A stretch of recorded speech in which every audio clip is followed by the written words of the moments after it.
Hello, everybody, and welcome back to another Talk Sox video. As we get closer and closer to the MLB start to the spring training season, questions already arise on what is going to happen to our starting rotation. Of course, Ranger Suarez has joined the team, so questions, keep popping up even further now of, what is the starting rotation going to look like? Is Ranger Suarez going to start the season? Maybe, but, everybody's a fan of Garrett Crochet too. So, Brandon, let's get your thoughts here. What do you think our starting rotation is going to look like when we land in Fenway in the early part of 2026? Yeah, for sure, Garrett Crochet will take opening day. I imagine Suarez will follow him, and then Sonny Gray will be the number three starter. I think that's locked in, barring injury, barring, some other big move for another starting pitcher, which I don't foresee at this point. That's the top three for Alex Cora in 2026. So, which is great. That's a really, really good front of the rotation. A lot of credit has to go to the Red Sox for the way. Yes, it's been slow. Yes, there have been some moves that we've questioned, but that is a really strong top three in your rotation, even in a loaded AL East. I'd wager now that the Red Sox might have the best pitching staff in baseball, besides maybe the Dodgers. But besides that, there's a lot of possible options. I think Brayan Bello right now is locked in as the number four starter. We've talked about in another video how he might now be a very prime trade candidate, though. I'm personally of the opinion that Johan Oviedo is locked into a starting rotation because they traded so much for him, including the password. But obviously, there's other guys competing, such as Cutter Crawford is coming back from injury, Patrick Sandoval is coming back from injury, Payton Tolle and Connelly Early are obviously part of the mix as top prospects who made their debuts in 2025. Kyle Harrison, who was at this point the biggest piece who still remaining from the Rafael Devers trade.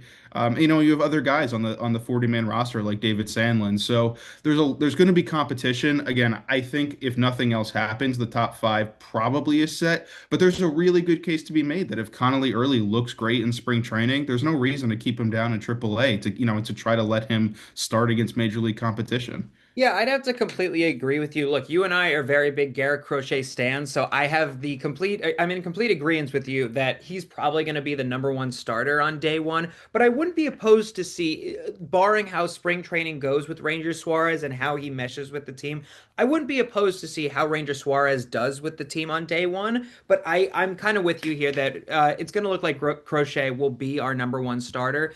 And on top of that, I do want to kind of bounce on here to say, I am on the train for Connelly Early. Seeing him, in late 2025 really blossom in the major leagues, I see no reason why in not in 2026. Again, barring what happens in spring training and maybe if he works a little bit more in the minors, I really think that his major league start really should be in 2026 as well.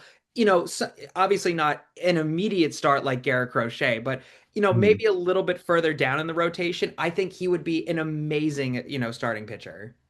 Yeah, 100%. I do think, of the prospect class, right? Early's probably the most major league ready. We saw a lot of great stuff from Peyton Tolle last year. He's clearly still very raw. He's only got really one plus pitch, which is his fastball. I'd expect him to get a really good long look at AAA this season. But again, it's also possible, the Red Sox's bullpen, they could factor in sort of a sixth starter situation with a long reliever. Currently, that looks like it's slated to be Ryan Watson, who was the team's Rule 5 draft pick back in December. I would guess Kyle Harrison might be the first man up for that, although there's a lot of lefties now in the picture with Suarez, obviously signing in Boston. So that might factor into the decision.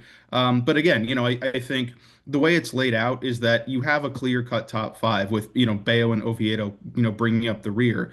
If something happens, whether it's an injury, a trade, another addition, maybe by way of trade or free agent signing, again, I do not expect that, but it's always possible. Then the picture really becomes muddied. But in terms of, I think the general standing of, pitchers within the organization, that's the clear cut top five for me at this point. Again, Connelly Early might come out, fire away in spring training and really, turn the picture on its head, at which point the Red Sox are going to have to figure out what to do with that. But as always, we'd love to hear you guys' thoughts on this topic. Do you think that it's as clear cut as I do, that the top five, the starting five is the starting five? Do you think that one of the prospects or Kyle Harrison is going to get a real crack to maybe take that number five job from Johan Oviedo? Let us know your thoughts in the comments. And as always, we'll try to respond to every single one.